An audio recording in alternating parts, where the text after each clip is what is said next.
everyone. This is Fred Govea on Spirit Reflections, and this is chapter 19, part of our 81 episode exploration on the book Tao of Leadership by John Heider, a modern adaptation of the ancient Chinese text Tao Te Ching, written by Lao Tzu over 500 years BC.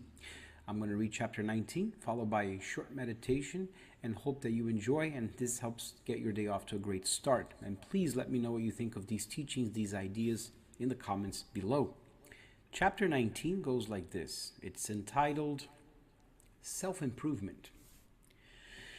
Forget those clever techniques and self-improvement programs, and everyone will be better off.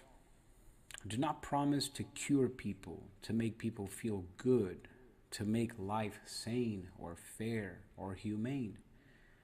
Do not offer programs that appeal to selfishness, programs that teach how to be rich, powerful, sexy, and greedy, paranoid, and manipulative.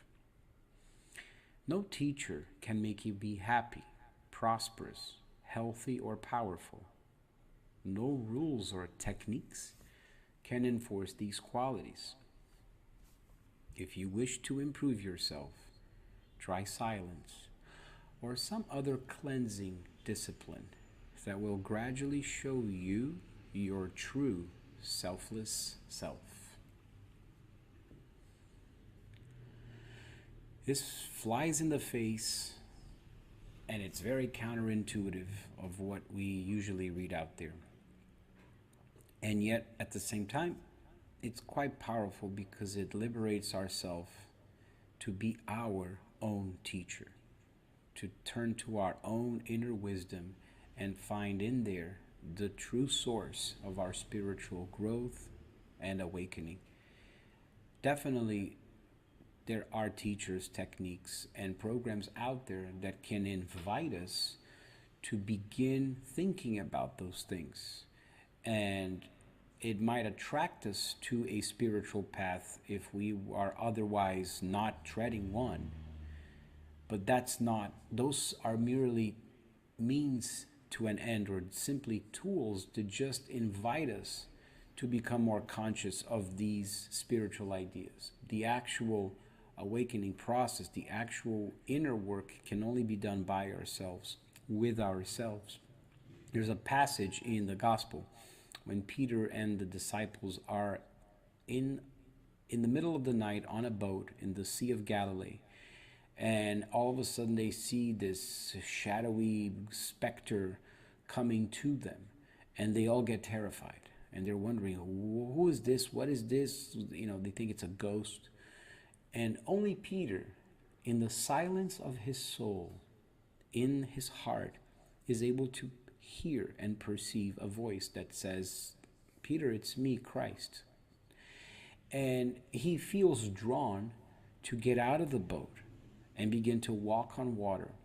And after he does that, after a few steps, he plunges into the water when he has a moment of doubt. But right there, he sees a hand that reaches for him and brings him back to the surface. That movement of stepping out of the boat and going on the water is an analogy of us stepping out of what people think we should do, of following certain schools of religious thought, or any kind of school or any kind of organized group think that is taking us on a specific path and inviting us in that moment to become individualized by heeding this inner calling that only our hearts can tell us what it is, and taking that leap of faith and stepping out of the boat and walking on the water to truly come into contact with our inner Christ, our inner selves. And when we plunge in the water, we're really taking a deep dive within ourselves, really immersing into the universe that is within us, and in the process discovering more about ourselves. It takes a lot of guts, it takes a lot of courage, it takes a lot of silent meditation to take that leap of faith. And yet it's a daily process, I believe, that when we make time for silent reflection, silent meditation, or as he says, your cleansing disciplines. In other words, things that are going to empty us out of all the stimuli and all the things that we are bombarded by, all of the information that comes to us through our phones and gadgets. When we're able to take a moment to empty ourselves out every day, it's a cleansing discipline that begins to show us to ourselves, as he says here, and allows us to be more in harmony, in peace, in inner peace, and more available, more receptive, because we've just made room inside of us to be in the world. So hope that you enjoy these reflections. And now let's go to our meditation. I'm going to put some music here.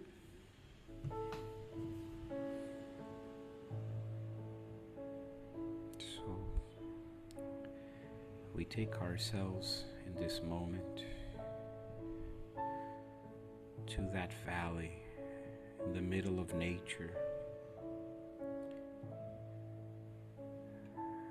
We achieve stillness as we focus on our breath and as we slow down the pace, the rhythm of our breathing by taking longer, deeper inhales and taking longer, deeper exhales.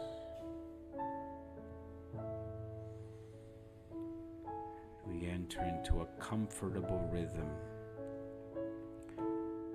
focused on our breath,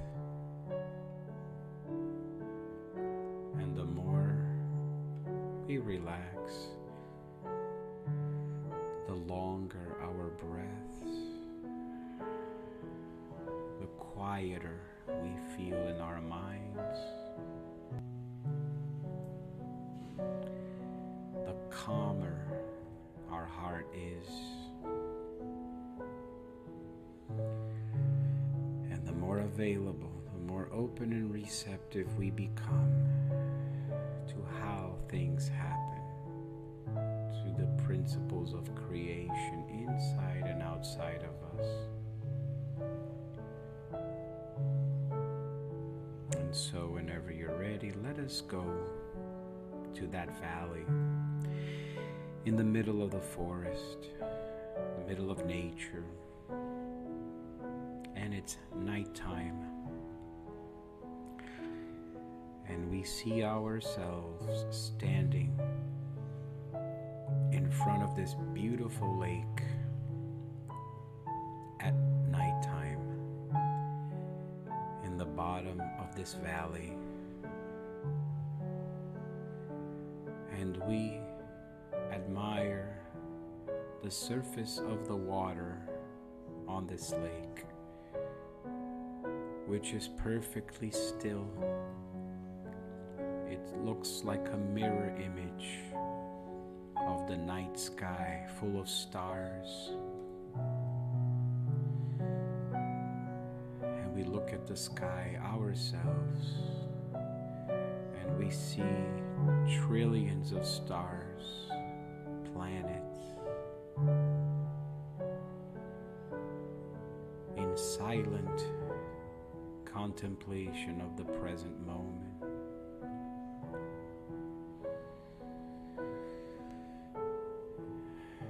And this is our own inner universe, populated by galaxies, stars,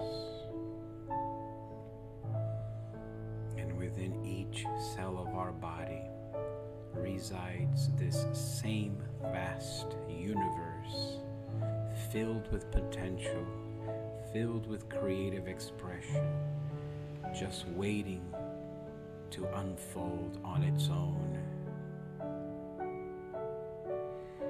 And we smile at the awareness we get that there are trillions of these universes within us, that each cell of our body is a living being under our supervision, our guidance, and thanks to our conscious awareness of the present moment, of what is happening and of how things happen, we are able to bring to every cell of our body renewed life, more vitality, greater peace, beauty, wisdom, and joy. As we go deeper within ourselves, with every breath we take, we find more comfort, more stillness, and more space for us to continue to cultivate our garden of virtues, talents, gifts, knowledge, and abilities, so that we can continue to sow and continue to harvest the light within us and achieve ever more peace, calmness, and stillness. And with that, we are able to go out into the world with a calm heart, a peaceful mind, more receptive, more open, and more available to let our light shine and to be in harmony with creation, with how things happen, and are then able to maintain our peace